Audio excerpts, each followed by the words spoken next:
내가 사는 아파트, 내 집에 누군지 모르는 외국인이 드나들고, 또 그게 아니면 누군지도 모르는 불특정한 사람들이 자주 드나들게 되는데, 이렇게 되면 아파트가 아니라 리조트 아닙니까? 이러다가 고가로 분양받은 주택이 주택으로 쓰이기보다 분양받은 주택을 온 국민이 에어비앤비에 등록하고 숙박업을 하게 되는 그날이 올까 염려가 됩니다. 자, 우리의 부동산 문제 한마디로 어쩌다가 이렇게입니다.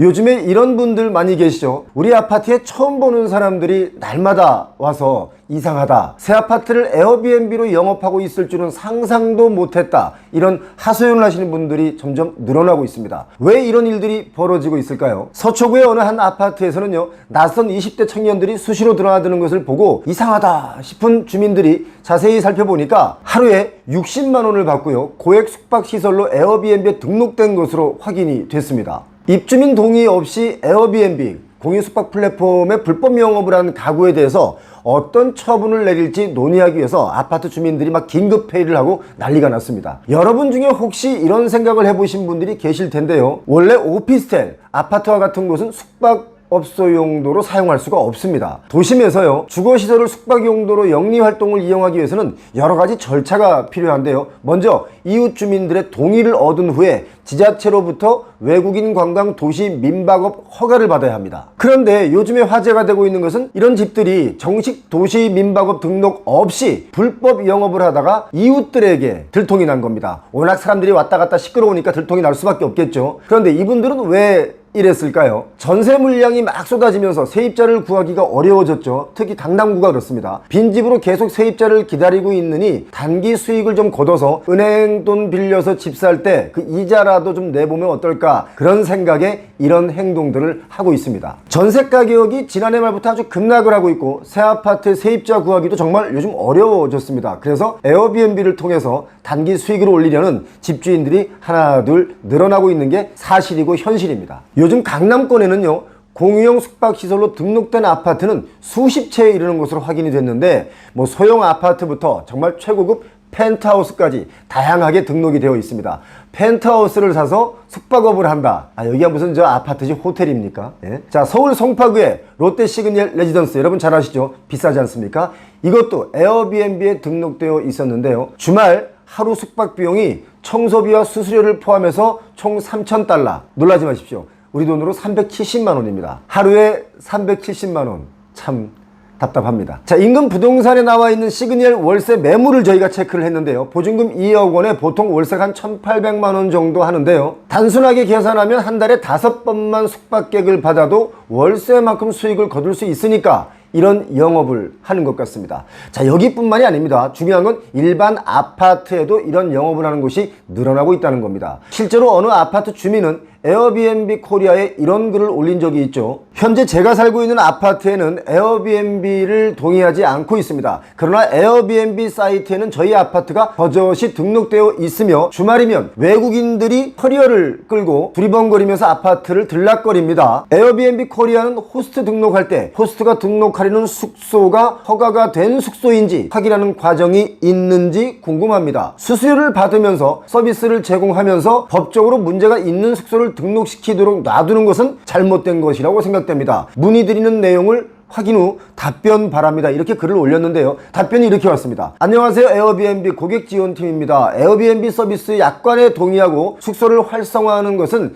거주지역의 법과 규정을 준수하겠다는 것을 의미합니다. 따라서 에어비앤비는 호스트가 숙소를 등록하기 전에 거주지역의 법을 잘 검토할 것을 권하고 있습니다. 일부 도시에서는 유료 단기 숙박 호스팅을 제한하는 법도 있는데요. 이런 법규는 도시구역 설정 또는 행정법 일부인 경우가 많습니다. 많은 도시에서 숙소를 에어비앤비에 등록하거나 호스팅을 시작하기 전에 등록, 허가 또는 면허를 취득해야 하며 특정 종류의 단기 숙박은 아예 금지되는 경우도 있습니다. 지역마다 이러한 법을 시행하는 방식이 크게 다를 수 있으며 또 법규 규정 위반 시 벌금을 내거나 법적 처벌을 받을 수 있습니다. 이렇게 답이 왔습니다. 자, 에어비앤비 규정에 있는 내용들 그대로 보낸 거죠. 이럼에도 불구하고 월세나 전세가 나가지 않으니까 공용 숙박 이 업이 부수입을 올릴 수 있는 대안으로 떠오르면서 집주인들의 관심도가 점점 높아지고 있습니다. 자, 다만 도시지역에서 주거시설을 숙박 용도로 활용을 하려면요, 다시 한번 말씀드립니다만 지자체에서 외국인 관광 도시 민박업으로 정식 등록이 필요합니다. 그런데 상당수는 이 같은 등록 절차 없이 무허가 영업을 하고 있는 것이 문제고요. 또 무허가 영업을 하는 행위가 크게 잘못이다, 죄스럽다 라고 느끼지 않는다는 것이죠. 지금 강남 3구, 강남 서초 송파에 보면 에어비앤비로 이용 가능한 숙박시설 올라와 있는 것이 수천 채가 등록되어 있습니다. 그 중에 각 지자체의 외국인 관광 도시 민박업 시설로 등록된 곳이 107개에 불과합니다. 엄청난 차이가 있죠. 대신 여러분 이걸 알아두셔야 됩니다. 불법 영업 적발 시 2년 이하의 징역 또는 2천만 원 이하의 벌금형에 처할 수 있습니다. 그런데 적발을 할 만한 공무원 숫자가 불법 영업 숫자를 따라가기가 어렵습니다. 자, 여기서 우리가 한 가지 알아둬야 할 이야기가 있는데요. 잠깐만요. 전하는 이야기 짧게 들으시고 저희 영상 계속 시청하시겠습니다. 이사할 때 인터넷과 정수기 설치 많이 하시죠? 약정이 끝나고도 그냥 가만히 두면 최대 77만원 손해라는 거 이거 알고 계셨나요? 전화 한 통이면 인터넷, TV는 최대 47만원, 정수기 한 대만 렌탈을 해도 30만원 지원금을 드립니다. 두 개 모두 하시면 최대 77만원을 설치 당일날 바로 받으실 수 있습니다. 휴대폰 개통, 알뜰폰도 약정 없이 월 1만원대에 가능하니까요. 365일 밤 10시까지 상담 가능한 아정당으로 전화 주시기 바랍니다. 에어비앤비 영업이 대부분 무허가로 이루어지는 이유는요, 외국인 관광 도시 민박업 시설로 등록이 가능한 주택 유형이 제한되어 있습니다. 첫째로는 원룸형 주택과 오피스텔은 숙박시설로 등록할 수 없습니다. 원룸형 주택은 원천적으로 안 됩니다. 왜냐? 남는 방을 외국인에게 공유하는 도시민박업 취지에 어긋나기 때문이죠. 또 오피스텔은 업무시설로만 활용할 수 있기 때문에 등록이 제한됩니다. 그런데 최근 전세 사기 등 여파로 빌라뿐만 아니라 오피스텔을 비롯한 비아파트에 대한 전세 기피 현상이 심해지니까 태를 넣을 수가 없게 됐죠. 그러니까 에어비앤비로 활용하려는 집주인들이 늘어나고 있는 것이 현실입니다. 확인을 해보니까 실제로 올해 초 준공한 오피스텔 중에 정말 많은 그 상당수가 세입자를 구하지 못한 상황에서 에어비앤비 숙박용 시설로 등록한 것으로 파악이 됐는데요. 특히 도시형 생활주택 이것도요, 상당수가 에어비앤비 숙소로 활용되고 있습니다. 그러나 이 모두가 불법입니다. 또 문제는요,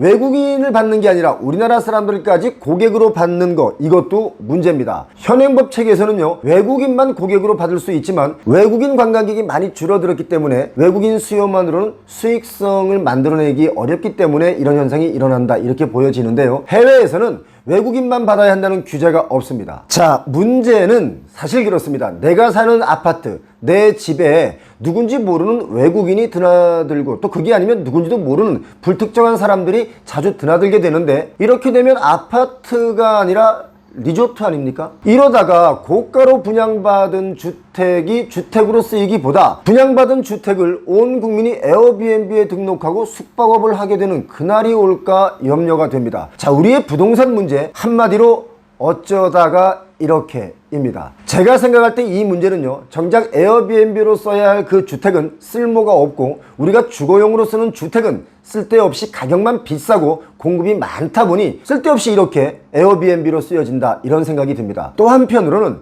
이것이 우리가 추구해야 할 공유경제의 하나의 방향인가? 이런 의구심도 듭니다. 그 방향으로 수익성을 늘려야 하는가? 라는 심각한 고민에 빠지게 됩니다. 여러분 생각은 어떻습니까? 표용호TV는 주거는 주거, 숙박은 숙박, 이렇게 선이 좀 확실히 필요하지 않을까 그런 생각을 해봤습니다. 여러분 혹시 아파트를 마구잡이로 분양받은 후에 에어비앤비로 쓰고 계신 분 안 계십니까? 빨리 영업을 중단하시는 게 주변 주민들에게 피해를 줄이는 길입니다. 오늘 여기까지 하겠습니다. 고맙습니다.